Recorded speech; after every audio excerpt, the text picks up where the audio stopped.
Hello, my name is Melanie Berkey. I am a personal and professional life coach. The last couple years, I've been doing one-on-one coaching, and now I am moving into a membership model. So with that comes weekly videos. Whether you are a client of mine or not a client yet, you can enjoy these videos every Thursday. If you like what I have to say, find me on YouTube. Coaching with Melanie is what you can search for, and then just hit subscribe and you will see a new video every Thursday. What I have been finding in myself and in my clients is what matters first and foremost is the relationship with ourselves, because the relationship with ourselves is like a mirror to every external circumstance, to every external relationship. Everything outside is kind of a mirror of what's going on inside. What you think about yourself is kind of going to outflow out of that. And what you think about other people is really not that. It's really kind of the relationship and what you think about yourself and who you are. So today I want to talk about worth or value and worthiness. It's something that I've kind of understood one side and I've understood the other side, but when I mix the two, it hurts my brain a little bit. And why not try to tackle it on our very first video together? Let's jump in. So let's talk about worth and our value. I believe you are 100% valuable right now, right here, no matter what. No matter what you've done in the past, no matter what you're doing right now, and no matter what you do in the future, your value is not connected to that. You are 100% valuable. So when you make good choices, still 100% valuable. When you make bad choices, still 100% valuable.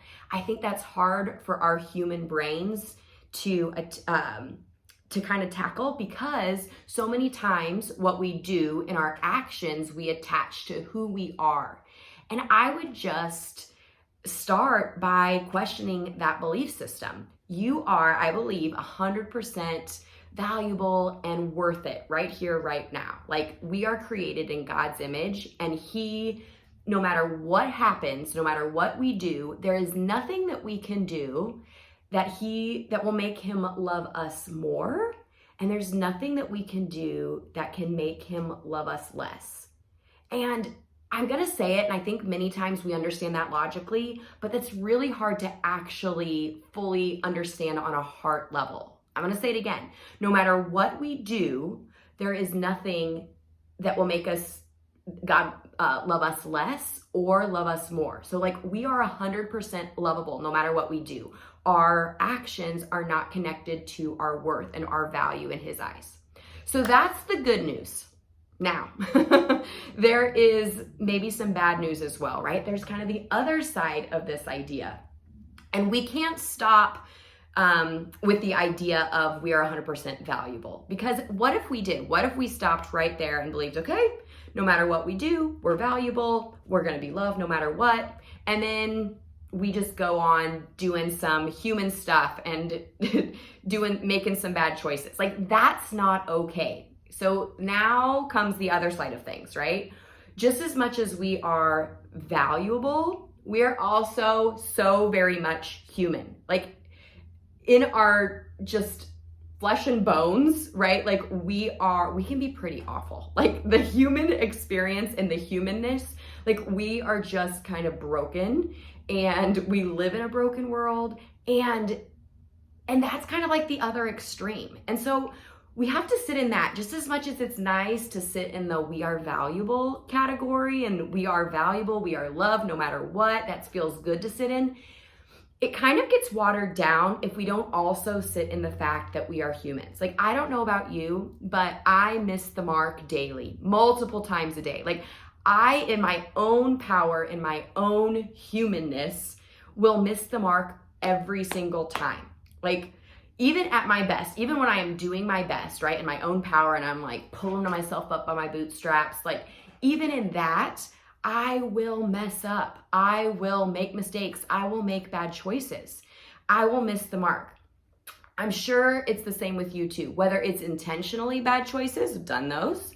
And sometimes it's even unintentionally. Like, I didn't even mean to hurt someone, And it just happens, right? Like in our own humanness, we kind of miss the mark and we can be kind of awful, right? I mean, it doesn't take long for us to look at the news, to look at our external circumstances, and it's just hard, right? Like it's just a broken, fallen world.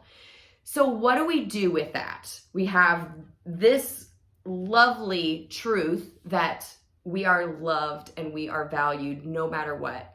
And we also have this reality that we are human and we are flawed and we will kind of mess up in our own power no matter what. And so how do we live in that, right? And oftentimes the answer is not one or the other. And so here's some good news again, right? Like I believe God knew that. God knew that we have the capacity, right? With him, because we're created in his image, we have the capacity to be great because of him. And also in our humanness, we will mess up without him each and every time. So here enters, God knew this and he knew we needed help. And so he enters Jesus and enters the gospel. Now, I am not a preacher. And so if you don't know anything about Jesus, if you don't know anything about the gospel,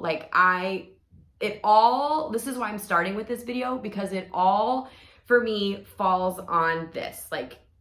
I believe, I like to say I have a Jesus worldview. Like it all starts and ends with that.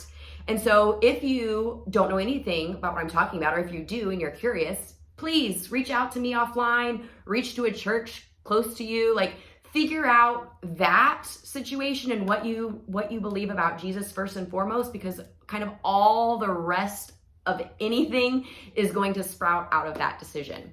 And so I think it's only fair, kind of need to know where my perspective is and where I'm coming from. Whether you agree with me or not, that's okay. I coach people that agree with me. I coach people that do not agree with me. But either way, you need to know that that's kind of where I come from. So in enters Jesus in the gospel. He and only he bridges the gap between this and that, right? He and only he is the one that makes all the difference for us, because we've proven time and time again that we cannot do it and we need help. We need a savior. And so building on that, this is why I do not love the word self-help, which is interesting. And as a life coach, I like to say personal development, because self-help, in my perspective, kind of makes it look like we can do this on our own, we can help ourselves. And I think we've just proved time and time again that we can't. It's like I don't know if this will be a great analogy, but I'm gonna give it a try. It's like at our core, right? Because we're created in God's image, we all have this core in us. And until we decide what we believe about Jesus, it's kind of dormant. But as soon as we realize that he's the answer and he bridges the gap, poof, a light turns on. And then the journey starts happening, and then the work starts happening. And then we can see how we can really lean less on our humanness and more on, I am worthy because he is. In him, I am full. In him, I can do all things. In him, not because of me, but because of him. And so now what? We are created in God's image and we're also flawed humans. So what do we do with that? This is where the journey begins. This is where what I call in coaching, the work happens. This topic is so important to me as the foundational belief, because so much builds on it. Number one, we have the power of choice. For better or for worse, humans have free will. And so I don't know about you, but when I live life really leaning more and listening to that God voice inside of me, things tend to go a little better. That does not mean external circumstances are better and life is easy. Absolutely not. But the way that I show up in those circumstances makes all the difference. And I have found freedom in that. Now, will I still mess up in life in those external circumstances? 100% I will. But that is the power of where Jesus catches me. He saves me, right? He says, yes, absolutely. You messed up and that's not okay, but also I took care of it for you way back then.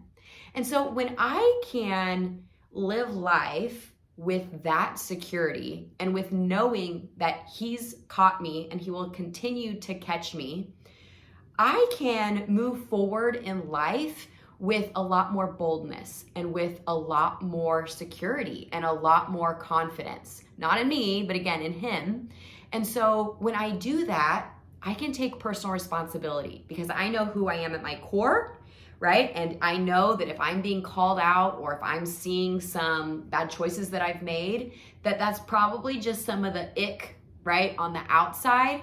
And I can address that without my core being shaken, without me feeling shame about who I am and about what kind of a person I am. I can take feedback from other people and other people's opinions, right? Sometimes I can just say, okay, yep, this is some of that gunk, or maybe it's some of your gunk, and I can just keep moving forward. Sometimes it just bounces right off of me because I know at my core who I am and that I am not my external circumstances. I am not, necessarily other people's opinions.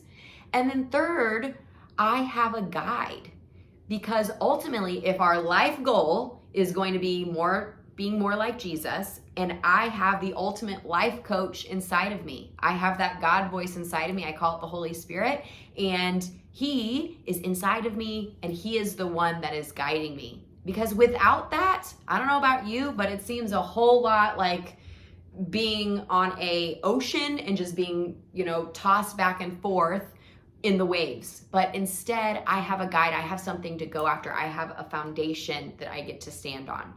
So I hope this topic got your brain in pretzels like it does for mine so many times. And I hope you found it helpful. If you have questions, feel free to leave them in the comments and I will get back with you. Otherwise, I will see you next Thursday. Again, find me on YouTube, Coaching with Melanie, and subscribe. I'll see you later.